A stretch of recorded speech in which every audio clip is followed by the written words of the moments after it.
welcome back to the Talk on Tour. Welcome yet again to another review. This is the 2025 Hyundai Tucson N-Line.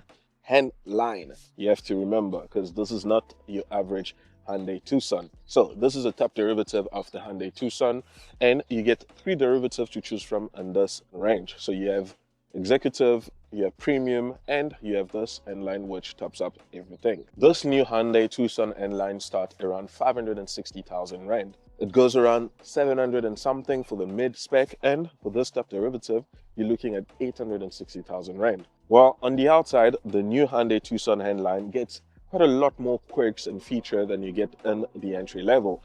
Here, with this new generation of the Hyundai Tucson N-Line, if you pay attention, the cladding that is supposed to be black has been matched to the color of the car.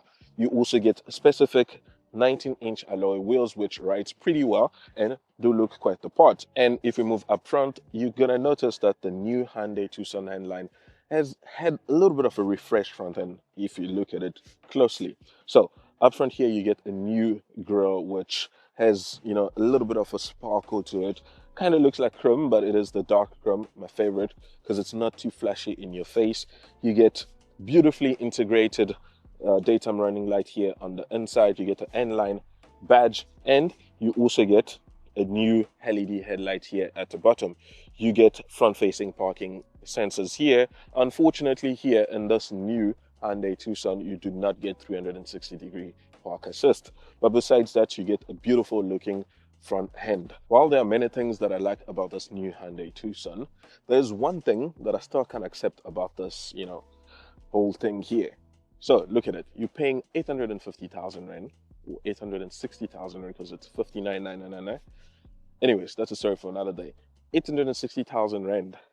And for your bonnet, you still have to use this old dingy thing here. 860,000 Rand is a lot of money. You would have expected to have shocks or struts here to open it smoothly, but still, you have to struggle with this thing. And this bonnet is quite heavy. Come on, Hyundai, do something good. And when it comes to the side, the Hyundai Tucson looks much more attractive thanks to these creases and then lines here on the body, on the side here, makes it very sporty. So it makes it quite chiseled, so it's very interesting. You get black painted side mirror with integrated turn signal, fully electric, fully adjustable, pretty good. And when you get the top derivative N-Line, you get this N-Line badge here to remind you that you're driving something a bit special. You get painted wheel arches and cladding and whatnot, pretty good. And when it comes to the rear end, you get this beautiful black and red contrasting playing around here. Good swooping roof line. You get roof spoiler here, which has these kind of aero things, you know, sporty. You get this tail light bar, which is a signature for all the latest SUVs and compact SUVs around the world, which ties in very well with these Tiger 2-star tail light here at the back, fully LED, pretty good. You get a Tucson badge here on the side, and if you have the top derivative, or one way that you find out that this is a top derivative, you're gonna see the H-Track here. H-Track is kind of a fancy way for Hyundai to say this has a four-wheel drive system. So this is the four-wheel drive version with the 2-liter turbo diesel engine. When it comes to boot capacity, you get about 512 liters of boot capacity. You get a subwoofer here at the back. You get a 12-volt, 180-watt power socket. And under this floor, you get a full-size spare wheel here. Pretty good, and you get all the essential tools to repair and change your tires here at the back. You now join me inside the new Hyundai Tucson. What is it like to drive behind the wheel? Well, first of all, Tucson, I don't know, whatever that you want to pronounce, you can go with that, but most of the time I'll say Tucson. So, what is it like to drive the new Hyundai Tucson? So, on the mechanical side, I think Hyundai has nailed it when it comes to the package that they have offered here in this N-Line derivative. You get a 2-liter turbo diesel engine up front. You get four-wheel drive system, which is controlled by an 8-speed automatic transmission. Pretty good. Nothing to complain about this transmission, or the combination of the engine and the transmission does a very good job at shifting gears. You don't need to even have paddle shift, or even to put in a manual mode. It does the work pretty well. 137 kilowatts and 460 Newton meters of torque. Pretty good number if you ask me for a family SUV of this size. You can have adults at the back, and this car won't cry or won't scream for any more power. So I don't think there's anything much to complain about when it comes to its driving capability, especially with the turbo diesel engine. When it comes to safety, this Hyundai Tucson comes with 6 airbags. So you also have things such as ABS, ESP, EWD, and whatnot. And here in this top derivative, you get advanced safety features. So you have lane departure warning, rear collision and forward collision warning. What you just heard now is the lane keep assist, so always reminding you to stay in your lane. You also have radar guided cruise control. You also have auto steering or steering assist, which helps you, have a little bit of less effort when you're driving around town and on the highway, so it's pretty good. And in terms of fuel consumption, Hyundai claims that you can average somewhere around 7.4 liters per 100 kilometers, which is quite realistic because some of my peers have been able to achieve that fuel consumption. But being a heavy-footed driver like myself, and also not just that, because I've been pushing this car, putting it through its paces, using all the driving modes, and yeah, my fuel consumption is slightly above what they claim. So right now I'm averaging around 9.7 liters per 100 kilometers. Still, that's pretty well on a single tank of fuel. On the suspension side, suspension is very well calibrated, does absorb road imperfection with ease, very comfortable, not too shaky. It is a little bit firm, but firm on the good side where it's, it's quite plush and quite decent.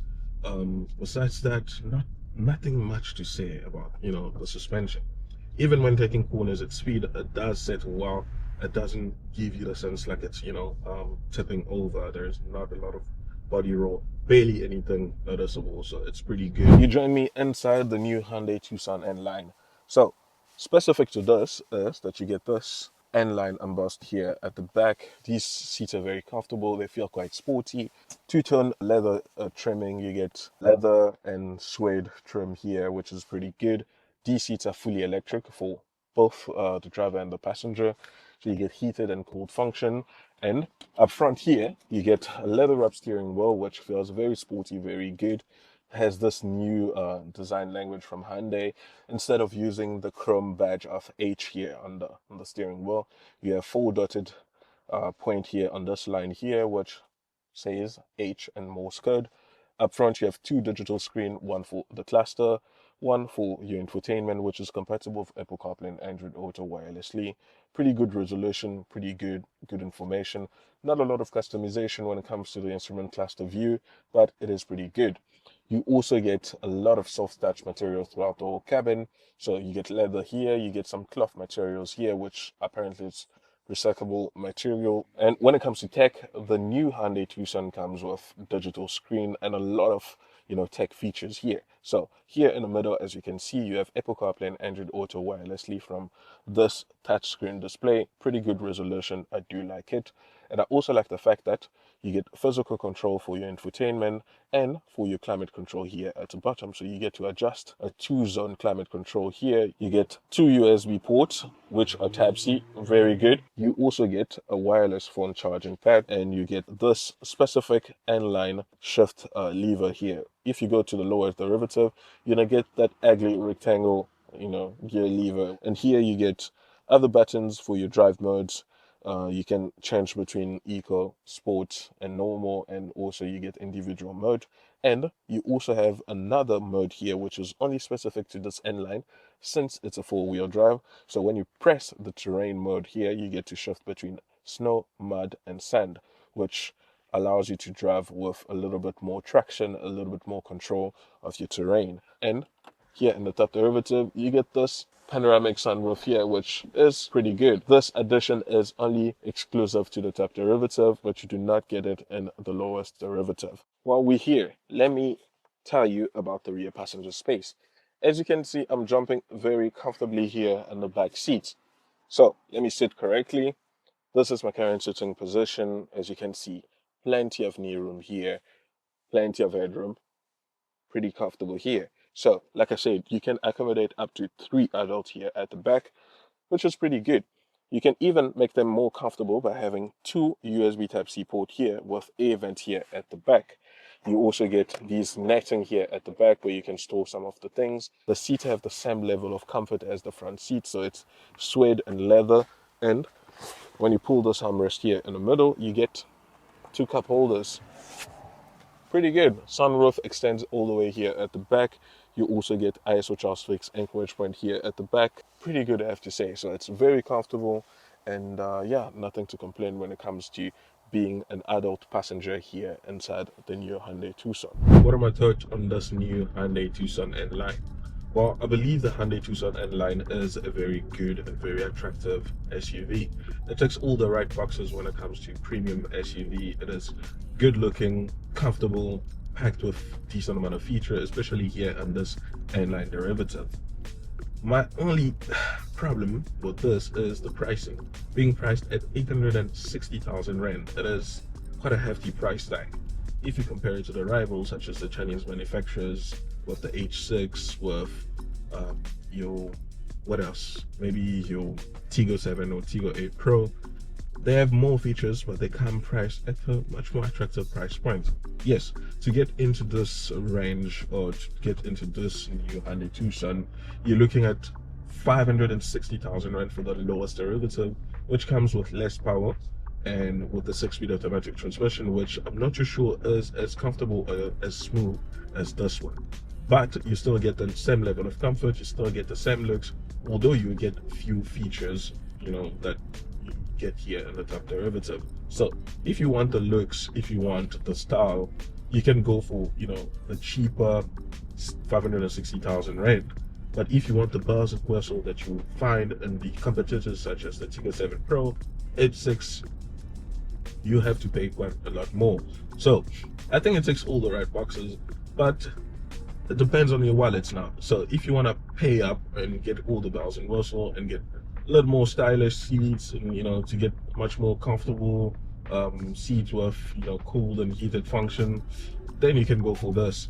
But besides that, I think you have to shop around and see which one fits your budget. But if you ask me, the 2-liter petrol isn't so bad either, but you'll have to spend quite a little bit more on petrol compared to what you're spending here in this diesel derivative.